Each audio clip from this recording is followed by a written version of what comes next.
Welcome back to the Deep Dive. It's good to be here. Today, we are looking at a set of numbers that, quite frankly, they defy comprehension. If you just glance at the stat sheet, it really looks like a typo. We're talking about the number 49. 49. 49 confirmed murder convictions. That's 49 individual human lives. Mothers, daughters, sisters, all extinguished by a single person. And that's just the official number, the one that the courts can prove beyond a reasonable doubt. Exactly, because that is just what the court records show. When you actually sit down with the confession tapes, and we have the transcripts right here, the numbers, they just spiral out of control. We're talking 71, maybe 90, possibly even more. He eventually lost count himself. And that's the truly terrifying baseline we have to start from today. I mean, it creates a scale of victimization that is just, it's almost unprecedented in American criminal history, at least when you're talking about confirmed convictions. You have other killers who claim these huge numbers, Henry Lee Lucas or someone like that. But in terms of verified bodies, Gary Ridgway is at the absolute peak. We are, of course, talking about Gary Leon Ridgway, the man they call the Green River Killer. And, I want to start with a confession of my own here. When I hear a phrase like prolific serial killer, my brain, and I'm guessing most people's brains,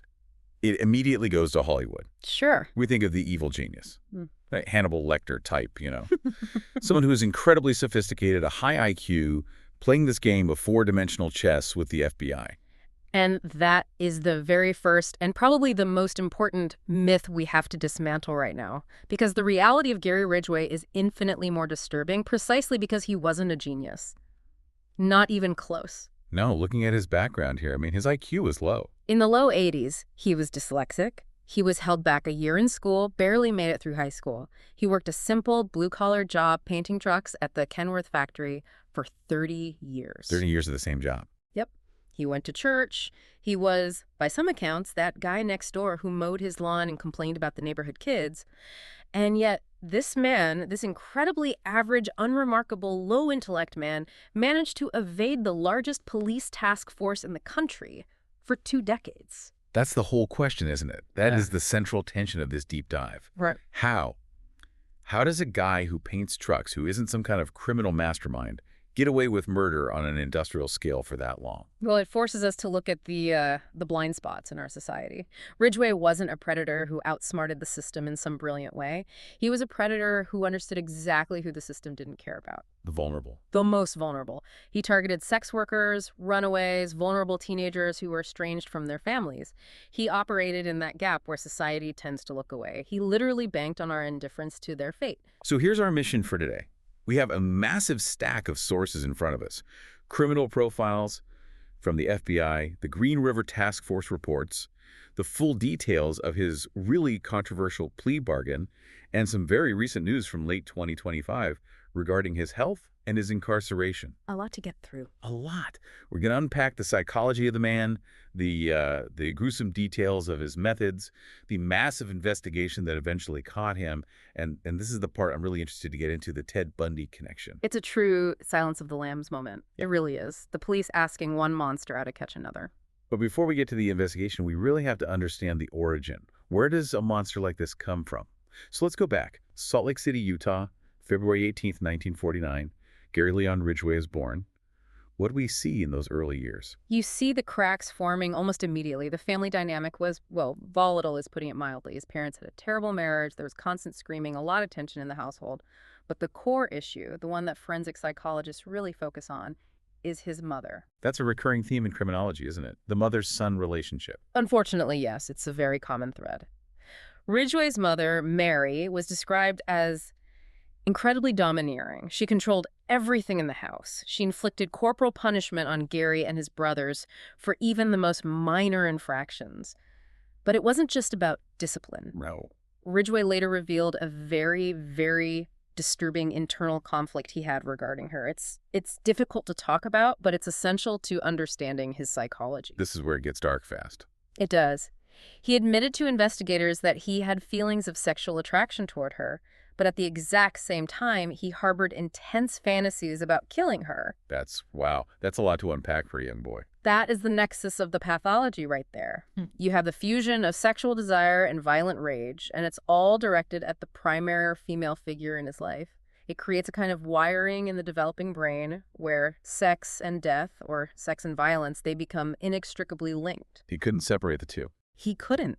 And since he obviously couldn't act out that specific twisted fantasy on his own mother, he eventually projected that cocktail of lust and hate onto other women who he saw as acceptable targets. And his father wasn't exactly helping the situation? Not at all. His father, Thomas, was a bus driver. He would come home from his route and complain constantly, almost obsessively, about the sex workers he saw on the streets. He demonized them. He called them filth. So you got this perfect storm brewing. A perfect storm. You have the mother creating this internal confusion of desire and violence, and you have the father standing there pointing a finger and telling him, those women on the street, they are trash, they are less than human. It gave Gary Ridgway a target class for all of his repressed rage. And we see the first real explosion of this violence when he's just 16. I think a lot of people assume the Green River killings in the 80s were his start, but there was a huge precursor. A massive red flag that somehow gets overlooked. At 16 years old, he lures a 6-year-old boy into the woods. 6 years old. A child. And this wasn't a playground fight that went too far. This was predatory. He took this child into a secluded area and he stabbed him. The knife went clean through the ribs and punctured the boy's liver. And the boy survived. Miraculously, yes, he survived. But just think about the psychology of a 16-year-old who is capable of that. That is a premeditated, predatory attempt on a human life. And for what? For nothing. There was no motive other than the act itself. And yet he just moves on. How does he not end up in the system after something like that? He graduates high school, he joins the Navy. He did. He served in the Navy during the Vietnam War on a supply ship. He even saw combat, and this is where the behavioral patterns we see later really start to lock in. While he's in the military, stationed in places like the Philippines, he is frequenting sex workers constantly. And he's married at this point. He married his high school sweetheart right out of school. That's right. He contracts gonorrhea and brings it home to his wife. And despite her being, justifiably furious about the infection and the betrayal, he doesn't stop. He continues doing it, often without protection. It just shows a complete and utter lack of empathy or any concern for consequences. He simply didn't care. So what did his friends think of him? The people around him? The description that comes up over and over is friendly but strange. Friendly but strange.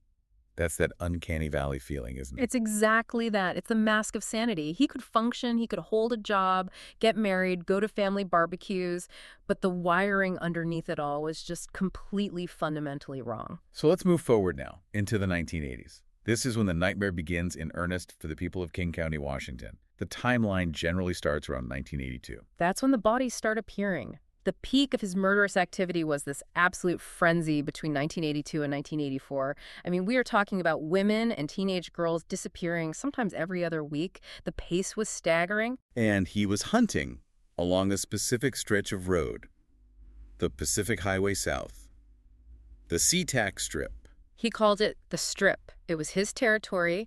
He knew that area intimately. He knew the women working there were often estranged from their families or living on the margins of society. He knew they wouldn't be reported missing immediately. That wasn't an accident. That was a calculated part of his modus operandi. Let's talk about that MO, because there is one detail in the police reports that honestly just chills me to the bone. The prop he used. The picture of his son. It's diabolically manipulative. It is evil genius in its simplicity. He would pull up in his truck a potential customer, and to gain a woman's trust, he would show her a photo of his little boy that he kept in his wallet. It's a signal. It's a perfect signal. He was saying, look at me, I'm a dad, I'm a family man, I'm safe, I'm a nice guy. And it would lower their defenses completely. It would make them think he wasn't a threat. And once he had them in the truck, or took them somewhere secluded. Once he had them isolated, sometimes in his home, sometimes in his truck, often in the woods, he would engage in sexual activity. And then came the chokehold. He didn't use a gun. He didn't usually use a knife for the murders themselves. No, his preferred method was strangulation. He would attack from behind, wrap his arm around their neck in a sleeper hold. And strangulation is a very intimate, personal way to kill someone. It's not quick. It's not quick. It requires physical dominance. It takes time. You have to look at the person. You have to feel the life leaving their body. For him, that was part of the ritual. The control. And then he would dump the bodies. Which is how he gets the name, the Green River Killer. That's right. The first 5 victims that were discovered were found in or along the Green River. But he used clusters of woods all over South King County, near the SeaTac airport in remote areas. To him, these women were disposable. He treated their bodies like trash.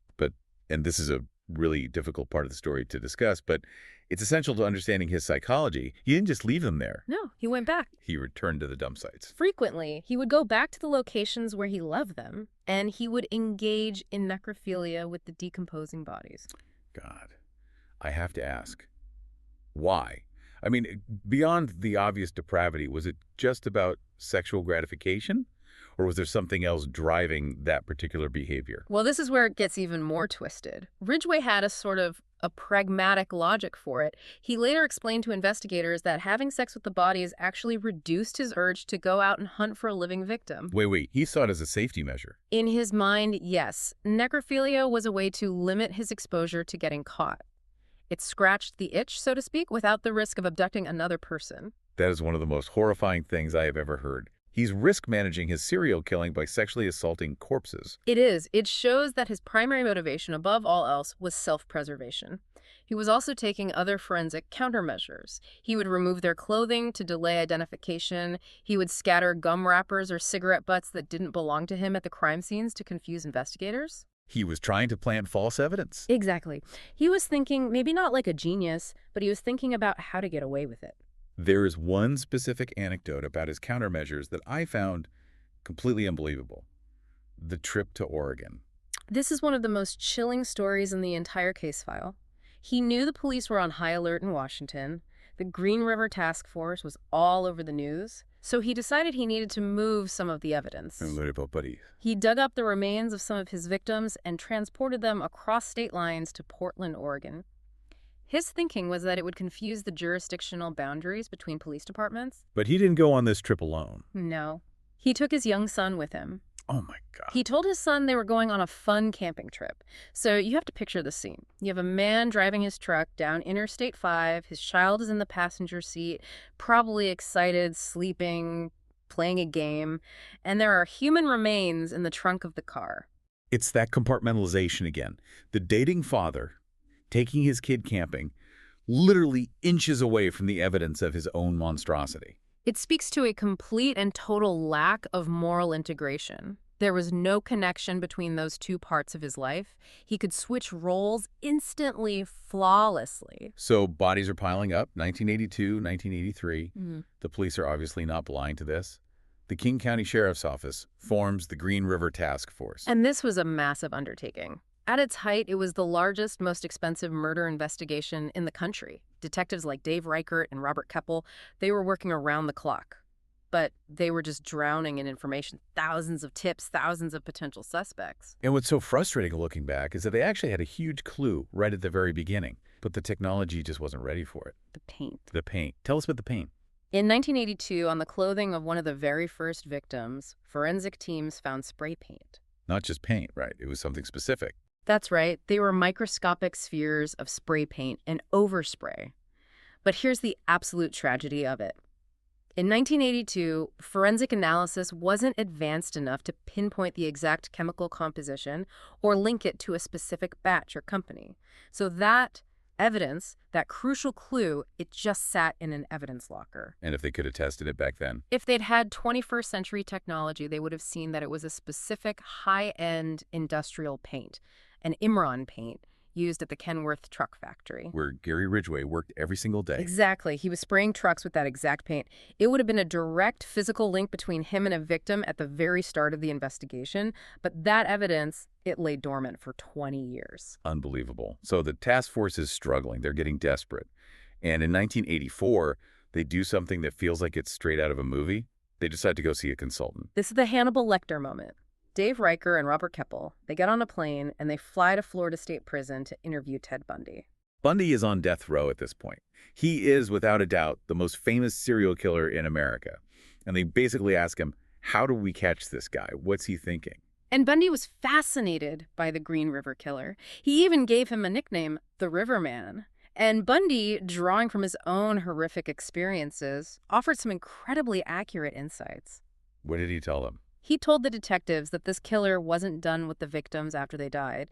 He was the one who suggested that the killer was probably revisiting the dump sites to have sex with the bodies. Which was exactly what Ridgway was doing. Bundy saw it immediately. He recognized his own pathology, his own brand of evil in the Green River Killer's actions, and he gave them specific actionable advice. He told them, if you find a fresh grave, don't dig it up, don't touch it, stake it out, wait. He will come back to his victims. It's just so eerie that Bundy could see into Ridgway's mind so clearly. Did the police actually use that advice? Did they try to stake out a grave site? They tried. They set up surveillance on graves. But Ridgway was either lucky or just cautious enough. He never walked into one of their traps. But Bundy's profile of the man they were hunting, it was spot on. Now, we have to address the fact that Ridgway was a suspect during this time. This isn't a case where he was a total ghost until the end. Not at all. He was on the radar very early on. In 1983, a victim named Marie Malvar disappeared. Her boyfriend actually saw the truck she got into. It looked like Ridgway's. He even followed it for a little bit. He gave that description to the police. So bring him in for questioning. They did. He was interviewed. But you have to remember, Ridgway's persona was friendly but strange. He was cooperative. He seemed helpful. He denied everything, of course. And then in 1984, he agreed to take a polygraph test. The lie detector. We always hear about how unreliable these can be, but in this case, it literally let a monster walk free. It gave him a pass. He passed the polygraph test. And in the eyes of the investigators at that time, that was a huge deal. It allowed him to slip back into the background. He went from being a prime suspect to just one of thousands of potential leads. And all the while, the killing continued. Let's talk about that background he slipped into. Yeah. Because while he is committing these atrocities, he is living this bizarrely normal, almost performative double life. He gets married again, doesn't he? He does, and during the second marriage in the mid-'80s, he becomes fanatically religious. Fanatical really is the right word for it. The reports say he's going door to door, proselytizing for his church. He's reading the Bible out loud on his lunch breaks at work. He's breaking down in tears after sermons. It's a massive overcompensation. Evil with this public display of holiness. But the contradiction is right there on the surface. He's demanding his wife follow these incredibly strict religious teachings to be modest and pure. But then he's also demanding that they have sex in public places, in the woods, sometimes in the exact same wooded areas where he had dumped bodies. That is just, it's sickening. It's like he was getting off on the risk or the proximity to his own crimes, even with his wife. It's all about power and ownership of those spaces. Those woods were his domain, his kingdom of death, and he was bringing her into it without her knowledge. Then we get to the third wife, Judith Mawson. They married in 1988. And this part of the story always fascinates people because you always have to ask that question. How did the wife not know? And Judith Mawson has spoken about this extensively in interviews since his arrest. She honestly, truly did not know. She describes him as a loving, attentive husband. She said he would leave for work early in the morning, telling her he had to work overtime shifts at the truck factory. But he wasn't going to the factory. No, that was his hunting time. But she believed him. Why wouldn't she? He was bringing home the paycheck. He was a good provider. Ridgway actually made the claim later that he killed less during his marriage to Judith because he truly loved her. That is a very hard pill to swallow, him claiming to love anyone. But Judith herself has said she feels that, in a way, she saved lives just by being with him. And if you look at the timeline, statistically, the murder rate did drop significantly during that marriage, but there were still cracks in the facade. There's the story of the missing carpet. Oh, right. When she was moving her things into his house, she noticed there was no carpet in one of the rooms. Just the bare floorboards. And years later, after his arrest, detectives told her, yeah, the reason there was no carpet in that room is because he almost certainly wrapped a victim's body in it and hauled it away. Can you even imagine that? Living in a house, walking on those floors every single day and not knowing what happened right where you're standing? It's the banality of evil all over again. He's just a regular guy with a missing carpet and a lot of overtime hours. So how does this whole house of cards finally collapse? We have to jump forward to the year 2001. Science finally caught up with Gary Ridgway. Back in 1987, during that period when he was a suspect, the police had taken saliva and hair samples from him.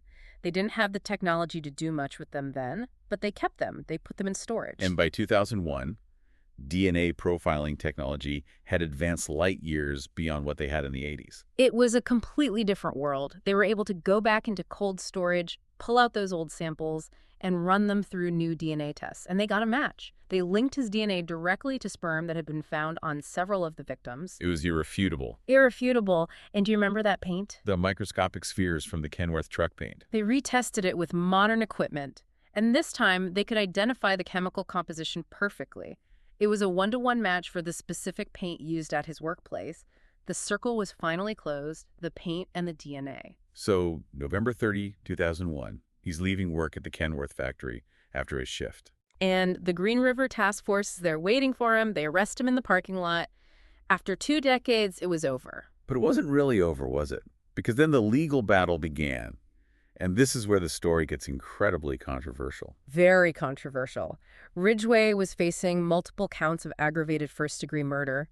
Washington state had the death penalty at the time, and if anyone in the history of the state qualified for it, it was a serial killer with dozens and dozens of victims. But he didn't get the death penalty. He didn't get lethal injection.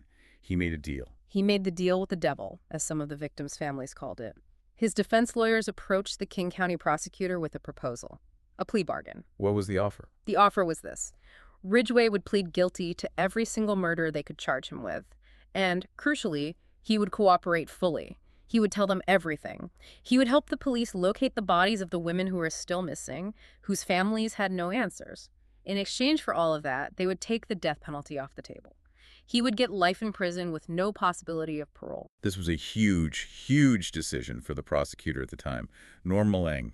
I remember the press conference where he explained his reasoning. I do too. Malang stood up there and said, and I'm paraphrasing, Gary Ridgway does not deserve our mercy. He does not deserve to live. But he argued that this deal was the only avenue to the truth.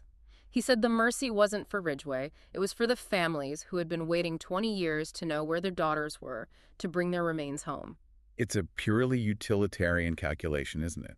Trade the death of one man for the answers to dozens of unsolved mysteries. And in that sense, it worked. Ridgway led them to more remains. He sat with investigators for months, for over 180 hours, detailing the crimes in a cold, detached voice. He admitted he hated prostitutes and killed them so he wouldn't have to pay them. He admitted he killed so many he just lost count. And the sentencing was just a stack of life sentences. 48 consecutive life terms, plus another 480 years for tampering with evidence, 1 decade for each victim. And then a 49th life sentence was added a few years later when another victim was identified. Judge Richard Jones made it very clear that he would never, ever breathe free air again. Not for a single second. So he goes to prison. He's sent to the Washington State Penitentiary at Walla Walla, kept in solitary confinement. And for a long time, that was the end of the story for the public. But, and this is where we get to the really new information, the story didn't actually stop in 2003. No, the work of a cold case detective never really stops. And in the last couple of years, specifically from 2024 through early 2026, we have seen some pretty significant movements in this case. Let's start with the identifications, because for decades, there were victims known only as Bone 17 or Jane Doe B10. That's right. And genetic genealogy has been an absolute game changer for these old cases. In late 2023 and into 2024, investigators finally identified Bone 17 as a young woman named Lori Ann Rasputnik. She was just 15 years old when she ran away from home in 1982, and Bones 20 was identified as Tammy Lyles. And Wendy Stevens. She was the youngest confirmed victim, wasn't she? Yes, she was only 14. For more than 30 years, she was just Jane Doe B10. Giving these girls their names back after all this time is a huge part of that ongoing mission for justice. But then, things got really weird with Ridgway's incarceration status just recently. In September of 2024, there was this sudden, unexplained transfer. It raised a lot of eyebrows in the media and among the victims' families. He was moved from the Supermax prison in Walla Walla to the much lower security King County Jail. And at the time, authorities were incredibly tight-lipped. They wouldn't say why. But documents that were unsealed in March of 2025, just about a year ago now, they revealed the real reason for the move. And it was exactly what the plea deal was all about. They brought him back to King County to help them locate more remains. Even in his mid-70s, even after all this time, they were still trying to wring every last drop of information out of him. And then, just a couple of months ago, in December of 2025, reports started circulating everywhere that Gary Ridgway was on his deathbed. The rumors were flying. That he was in hospice care, that he was receiving end-of-life treatment. Local radio stations were reporting it, citing anonymous sources within the prison system. But the Department of Corrections officially shut that down, didn't they? They did. They had to issue a formal statement saying the allegations were inaccurate. They acknowledged that he has health issues. I mean, he's an old man now, in his late 70s. But they made it very clear that he is not in hospice care. The original sheriff, Dave Reichert, who was there from the absolute beginning, he had a pretty biting take on that whole rumor. Reichert has never been one to mince words about Ridgway. He suggested the rumors probably started because a photo had leaked in 2024 showing Ridgway in a wheelchair. But he flat out called Ridgway a pathological liar. He basically said, don't believe anything this guy says or that comes out about him unless we can verify it 10 times over. It is just wild to me that even now, in 2026, he is still generating headlines. He's still this dark cloud that hangs over the Pacific Northwest. He is. And as long as there are still dozens of suspected victims who have never been found, that cloud isn't going to go away. The case is, in many ways, still open. So what does this all mean in the end? When we step back and look at the total legacy of the Green River Killer, what do we learn? I think, well, it's a legacy of almost unimaginable devastation. 49 confirmed dead, likely closer to 90, generations of families destroyed. But it's also a legacy of systemic failure. How so? Because the Green River case proved, in the most brutal way possible, that if you pick the right victims, women that society has marginalized, women deemed less than, you can operate with near impunity for a very, very long time. It forced police departments across the country to completely rethink how they investigate crimes against sex workers and runaways. It changed how law enforcement databases talk to each other. And it brings us right back to that final difficult question about the plea deal. It does. It's the question that still gets debated today. The deal saved his life. He is sitting in a cell right now, breathing, eating 3 meals a day, because he traded the locations of his victims' bodies. Yeah. It's the ultimate ethical dilemma for the justice system. Justice usually means punishment, an eye for an eye. In this case, they sacrificed the ultimate punishment in order to get the truth. So, was it worth it? There's no easy answer. There isn't. If you ask the mother who finally got her daughter's bones back after 20 years and could finally give her a proper funeral, she might tell you, yes, it was absolutely worth it. But if you ask someone who believes that justice for 49 murders demands the ultimate price, they'll tell you that justice was denied. It's a heavy thought to end on, that we have this dyslexic truck painter, a man of low intelligence who used the simplest forms of manipulation and relied on society's indifference to become the most prolific convicted serial killer in American history. It reminds us that monsters don't always look like monsters. They don't have horns and a tail. They look like the guy painting a truck next to you, or the guy sitting in the pew at church on Sunday. And that, perhaps, is the scariest part of this entire story. Thank you for listening to this deep dive into the Green River Killer. Stay curious and stay critical. We'll see you next time.